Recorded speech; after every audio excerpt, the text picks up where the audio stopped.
है कि इस इलाके से आप कहीं से भी दो, लेकिन हर बार 2-2 एमएलए की सीट आदिवासी समुदाय के भील भाइयों को, क्या बिलों के अंदर नेतृत्व करने की क्षमता नहीं है? तो इसलिए हम कई बार कहते हैं, जो राष्ट्रीय पार्टियां आदिवासी दलित को सिर्फ वोट बैंक समझती है, ऐसी राष्ट्रीय पार्टियों को जूत मारने की जरूरत है, भले कोई भी। जो राष्ट्रीय पार्टियां दलित आदिवासियों को इंसान समझती है, इस देश का नागरिक समझती है, देश का मूल मालिक समझती है, उन राष्ट्रीय पार्टी का सम्मान करेंगे खुले मन से और साथ देंगे।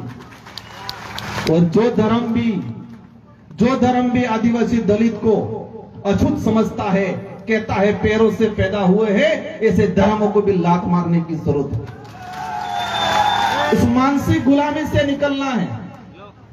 सबसे बड़ी मानसिक गुलामी, शारीरिक गुलामी समझ में आती है, लेकिन मानसिक गुलामी समझ में नहीं आती है। और मानसिक गुलामी बनाने के जो साधन है, उन साधनों को पहचानने की जरूरत है, उनसे लड़ने की जरूरत है। हमारी लड़ाई न भाजपा से है, न कांग्रेस से है, हमारी लड़ाई न किसी वर्ग से है, हमारी लड़ाई हमारे हकों की लड़ाई है। और हकों की लड़ाई में जो आड़ा आएगा, जो अवरोध पैदा करेगा, वो अवश्य हमारे आदिवासी समुदाय का, दलितों का सबसे बड़ा दुश्मन है। ये स्वीकार करना है। आदिवासी समुदाय वो समुदाय है,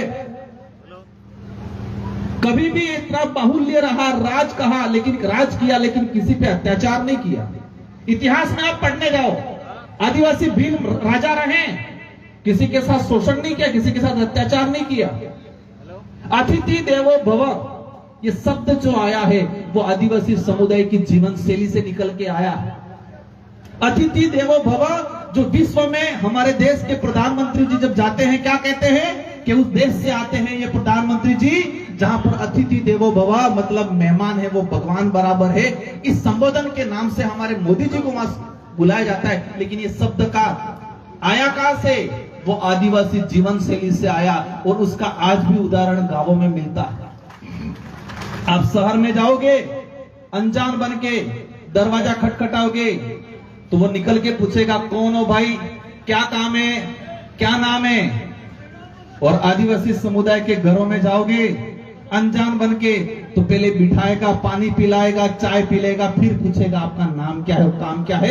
यह अतिथि देवो भव। उस समाज के साथ अत्याचार हुआ है, उस अत्याचार की लड़ाई लड़नी है। अब अंतिम बात बोलना चाहूंगा, हमारे पूर्वजों ने लड़ाई हथियारों से लड़ी थी।